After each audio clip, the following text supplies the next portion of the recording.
Halo semuanya, jumpa lagi di perkuliahan aplikasi basis data. Nah, khusus pertemuan hari ini, kita akan membahas mengenai PHP MyAdmin atau GUI atau Graphic User Interface dari MySQL, yang mana PHP MyAdmin ini merupakan tools yang dapat digunakan untuk pengelolaan database selain Common Prompt, ya. Nah, di PHP MyAdmin ini teman-teman tidak harus mengetik query seperti di Common Prompt. Ini tinggal teman-teman klik saja, fungsinya juga sama, itu untuk membuat database, kemudian tabel, serta mengisi record-recordnya. Nah, untuk pengaktifannya ini sama juga di same control panelnya teman-teman tinggal mengaktifkan Apache dan MySQL-nya. Nah, dikarenakan kemudahan dalam penggunaannya, jadi PHP MyAdmin ini cukup dijelaskan di pertemuan ini saja, sementara untuk pertemuan selanjutnya kita akan kembali lagi ke Common Prompt supaya teman-teman lebih menguasai query-query SQL dalam pembentukan tabel serta basis datanya ya. Oke, langsung saja. Untuk menjalankan PHP MyAdmin seperti yang sudah saya singgung sebelumnya, teman-teman wajib mengaktifkan Apache dan MySQL-nya terlebih dahulu ya, seperti Common Prompt.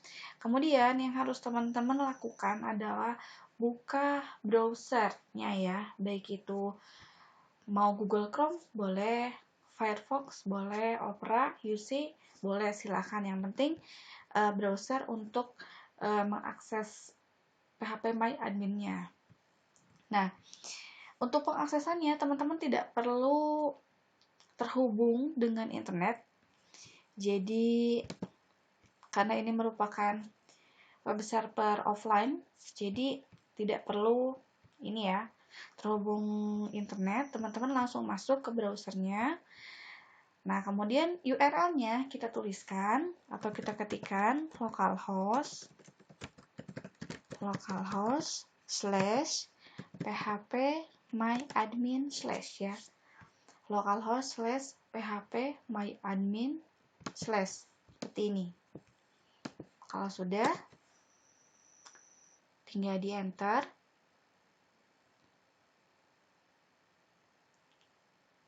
Nah, ini merupakan tampilan awal dari PHP MyAdmin-nya.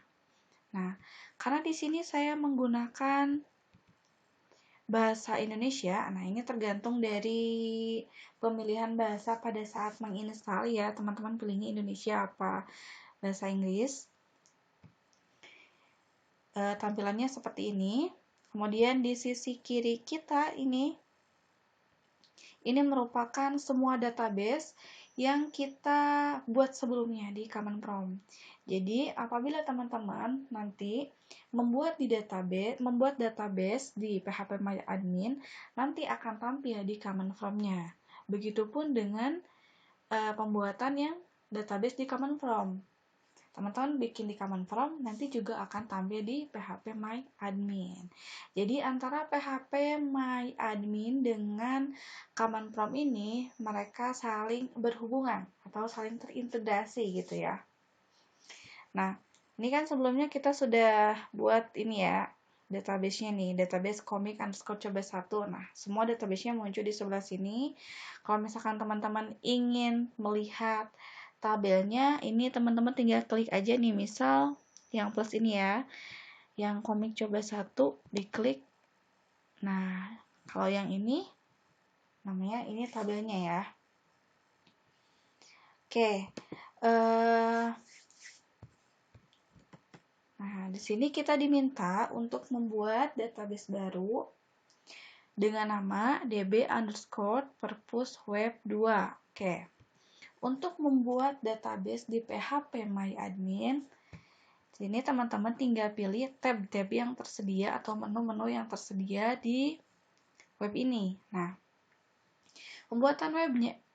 pembuatan database ini teman-teman bisa pilih. Kalau misalkan yang bahasa Indonesia berarti basis data, kalau misalkan yang bahasa Inggris berarti database.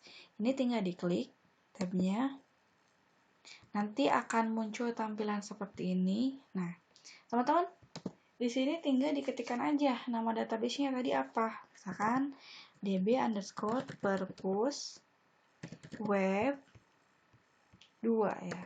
Nah, kalau misalkan di Common Prompt kan teman-teman harus ngerti create database, nama database-nya apa, baru bisa terbentuk atau tercipta sebuah database. Nah, kalau di sini di PHP Admin, teman-teman tinggal klik tabnya apa, misalkan tab membuat database, ketika nama database-nya tinggal ini tidak perlu diubah-ubah lagi, defaultnya sudah seperti ini, tinggal klik buat atau create.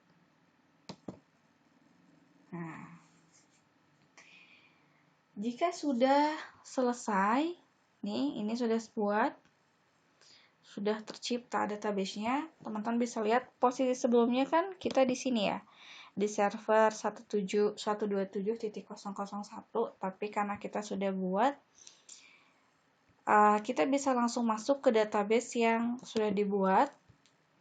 Tadi namanya kan db_purpose web 2. Nah, di sini nggak ada karena adanya di ini nih ya. Di yang kayak kumpulan folder kayak gini, karena namanya sama, depannya itu adalah db_. Ini berarti nih kita tinggal klik aja nih ya, database-nya mana. Tadi db_purpose web 2. Nah, pada saat diklik, teman-teman bisa lihat perbedaannya adalah tadi posisinya di server, kalau sekarang di pinggirnya ada tulisan basis data .2 db_purpose web 2 atau database .2 db_purpose 2. Berarti posisi kita sudah ada di database tersebut. Misalkan teman-teman mau pindah ke database yang komik coba ya, tinggal diklik aja, dilihat di atasnya. Nih, berarti posisinya kita sudah ada di database comic_coba 1. Oke, kita kembali lagi ke database tadi. Nah, selanjutnya, setelah membuat database baru, kita akan diminta untuk membuat tabel ya. Nih, contohnya ada tabel admin misal. Nah, untuk pembuatan tabel ini sangat mudah. Selama teman-teman posisinya ada di database yang akan kita ubah, nanti akan muncul seperti kolom kosong seperti ini. Ini untuk pembuatan tabelnya. Tinggal teman-teman isi nama tabel yang akan dibuat itu apa, kemudian jumlah kolomnya atau jumlah fieldnya ada berapa. Nah, di sini kita akan membuat tabel admin dengan jumlah fieldnya ada 1, 2, 3. Oke, ada 3. Berarti kita langsung kasih namanya admin. Jumlah kolomnya ada atau jumlah fieldnya ada 3.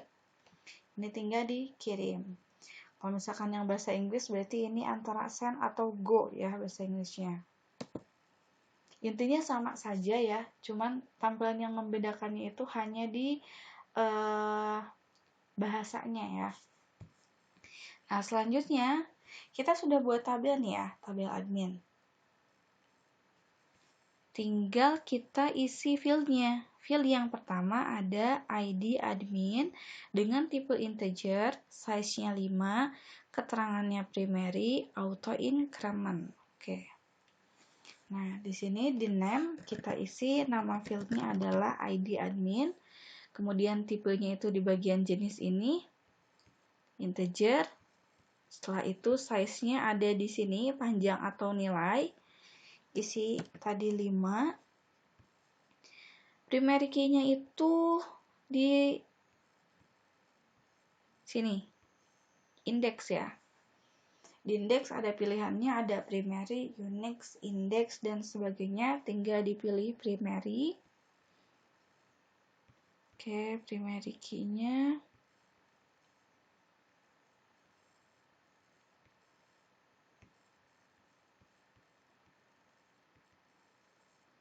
Dan terakhir auto increment. Ini auto increment itu yang di A_I.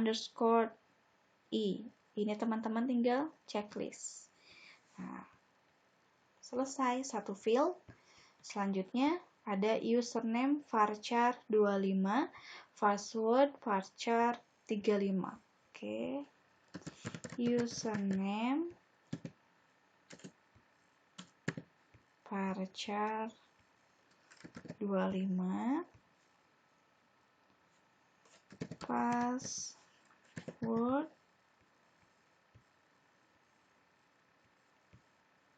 varchar 35. Oke. Kalau misalkan teman-teman kelupaan ya, misal mau ditambahkan field baru, ini kan cuma 3 ya fieldnya, tiba-tiba ada field tambahan. Ini teman-teman tinggal diklik aja nih yang atasnya. Sini kan ada tambah atau add. Misalkan mau nambah 3, ini tinggal diisi 3, kemudian diklik send atau go atau kirimnya ya. Nanti akan muncul lagi ke bawah kolom kosong. Tapi karena ini udah pas, jadi tinggal kita save aja. Ini kita cek lagi sudah sesuai. Jika sudah, tinggal kita simpan. Nah, selesai nih. Kita sudah buat satu tabel dengan nama tabel admin. Nah, ini untuk strukturnya. Kalau misalkan teman-teman ingin melihat kembali jumlah tabel atau ada tabel apa saja yang ada di database perpustakaan ini, teman-teman tinggal klik aja nih ya ke database ini. Nah, nanti akan muncul tabel-tabel yang ada di database tersebut. Kemudian kalau misalkan teman-teman ingin melihat strukturnya, tinggal diklik aja tabel mana yang mau dilihat strukturnya ataupun mau diubah. Ini tinggal diklik. Nah, di struktur. Nah, ini untuk strukturnya. Ada ID admin dengan primary key integer 5, username varchar 25, dan yang terakhir password varchar 35. Seperti itu ya. Nah, kemudian untuk katalog buku dan tabel-tabel lainnya, lakukan hal yang sama juga. Untuk pembuatannya, teman-teman hanya tinggal pindah ke database-nya. Kemudian di sini buat tabel baru seperti yang sudah saya jelaskan sebelumnya ya, yang tabel admin itu. Ini saya skip. Nah, kemudian kita akan mengisi record pada tabel ya. Oke, untuk pengisian recordnya, misal kita akan mengisi tabel admin, berarti kita berpindah dulu ke database-nya. Kita ada di DB perpustakaan, kemudian pilih tabel yang akan teman-teman isi recordnya. Misal tabel admin, kita klik. Oke, tadi untuk melihat struktur tabelnya itu kan klik yang tab struktur. Sedangkan untuk menambahkan record itu teman-teman pilihnya tab tambahkan atau insert. Kalau misalkan yang bahasa Inggris ya. Ini tinggal diklik. Nah, ini yang harus teman-teman isi adalah di sini nih, yang deskripsi nilai atau value. Jadi untuk yang lainnya fungsi ini ya, ini teman-teman nggak perlu isi, cukup di yang nilai atau value aja. Nah, karena tadi si ID adminnya ini kan kita buat auto increment, jadi teman-teman tidak perlu isi untuk value atau nilai ID adminnya, langsung aja ke username-nya. Misal username-nya admin, passwordnya adalah admin. Nah, kalau misalkan teman-teman cuma ngisi satu record saja, ini teman-teman tinggal langsung klik aja, klik yang kirim, send atau go ini. Tapi karena di sini saya berniat menginsert 2 data, Jadi saya isi dulu semua, baru saya klik yang kirimnya ya, tombol kirimnya. Oke. Yang kedua, misal username-nya ABC, passwordnya juga ABC. Ini klik kirim. Nah, ini sudah selesai. Query-nya muncul kan ya. Nah, kalau misalkan teman-teman ingin melihat data yang sudah kita atau record yang sudah kita isi barusan, nah teman-teman tinggal klik tab jelajahi atau browse ya. Klik. Nah, ini semua datanya yang sudah kita input ada di sini ya. Nah, ini juga sama, lakukan hal yang sama untuk penginputan record pada tabel selanjutnya. Nah, kemudian, oke, sama halnya seperti di Common Prompt, kan ada buat database, kemudian buat tabel, edit isi tabel, dan edit record yang ada dalam tabel. Di PHP MyAdmin juga sama. Ini teman-teman bisa mengubah atau bahkan menghapus isi record serta field dari struktur tabel. Ini tinggal kita ubah saja apa yang mau kita ubah. Misal yang akan kita ubah adalah ini ya, recordnya terlebih dahulu. Oke, kita kembali lagi ke database-nya. Oke, kita buka tabel admin. Nah, posisinya karena tadi kita sudah nge-insert atau mengisi record, jadi pas di tab browse atau jelajahi ini ada isinya kan admin atau username dan password. Apabila teman-teman ingin menghapus, tinggal diklik aja data yang mau dihapus yang mana. Misal yang mau dihapus nih yang record yang kedua ini ya, ABC. Tinggal diklik aja nih. Klik hapus. Oke. Nah, nanti datanya terhapus. Kalau misalkan ingin mengedit, berarti tinggal diklik yang ubah. Oke, misal admin 1 username-nya ya. Tinggal kirim, ubah. Seperti itu. Berarti untuk mengubah, kliknya yang tombol pensil. Untuk menghapus, itu yang tombol merah ini. Nah, itu kan untuk merubah dan menghapus isi record ya. Kalau misalkan untuk menghapus atau mengubah struktur dari tabelnya, teman-teman pilihnya yang tab struktur. Kemudian mana yang akan kita ubah, field mana yang akan kita ubah atau kita hapus. Misalkan yang mau diubah adalah ID admin. Nah, tinggal kita klik aja nih. Sama seperti yang di record itu juga ya. Pilihnya antara yang, kalau misalkan yang pensil itu berarti untuk mengubah.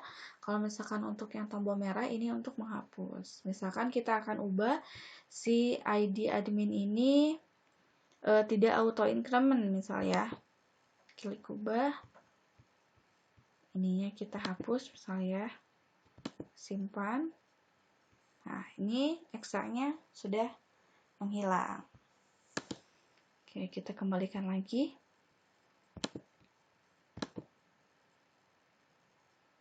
Nah, ini auto increment. Misal kita mau menambahkan field baru, bisa.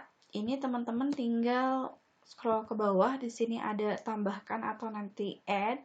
Kemudian kita mau tambahkan di mana? Misalkan kita tambahkan setelah apa? Misalkan setelah field ID admin kah, username kah, atau password. Misal setelah ID admin, misalnya sini kita klik kirim, kita isi misal nama admin, fieldnya adalah nama admin, tipe datanya varchar, kemudian panjangnya misal 10 ya. Oke, kita save. Nah, ini sudah selesai. Kita klik lagi strukturnya.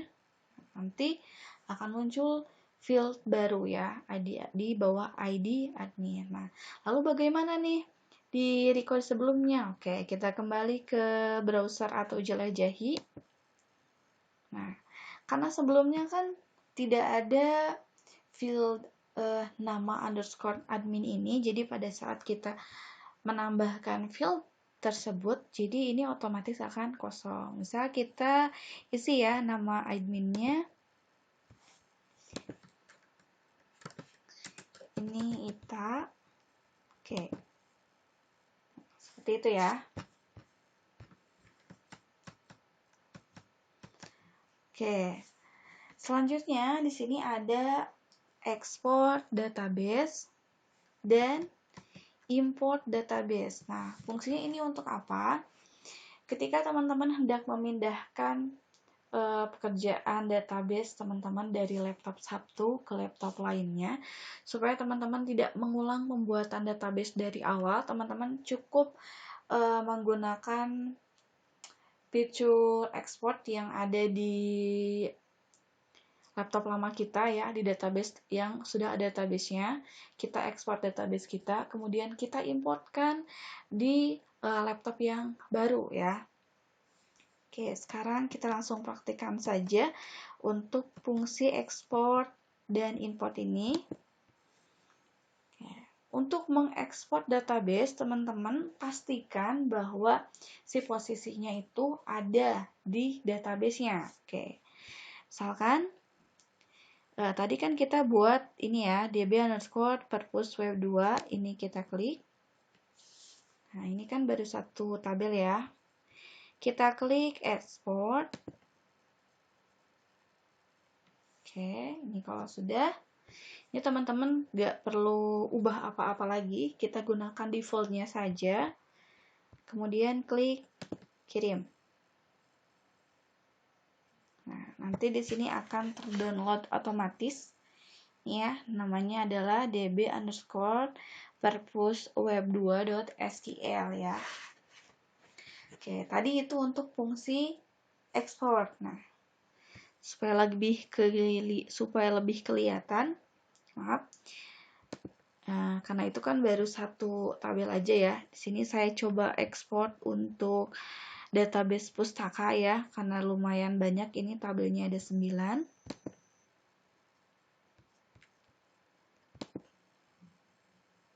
Nah, selanjutnya untuk mengimport-nya, teman-teman harus membuat database baru.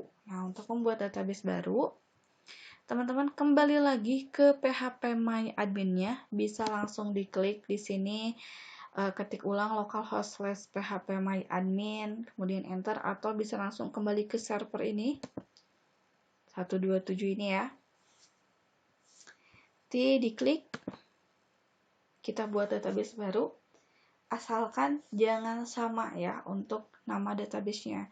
Misal di sini kan tadi kita buat db_purpose_web2 ya. Kemudian kita buat misal db_purpose_web3 ya.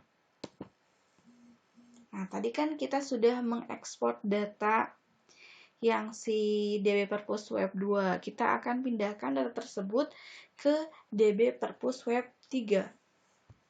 Ini teman-teman tinggal klik import, kemudian kita choose file atau pilih filenya yang akan kita masukkan di database tersebut. Nah, misal tadi kan ini ya, yang akan kita import adalah db_purpose_web2. Oke, ini tinggal di klik kirim aja. Nah, oke, kalau sudah, kembali lagi ke database tersebut. Nah, sini nanti akan muncul tabel yang sudah kita buat di db_purpose_web3 ya, seperti itu. Nah, gimana kalau misalkan yang pustaka ini juga sama.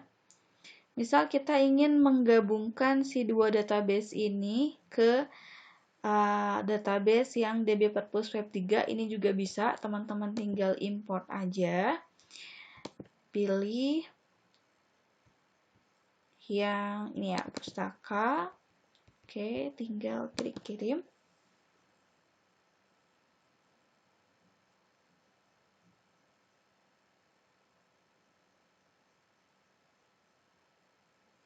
Oke, ini agak lama karena memang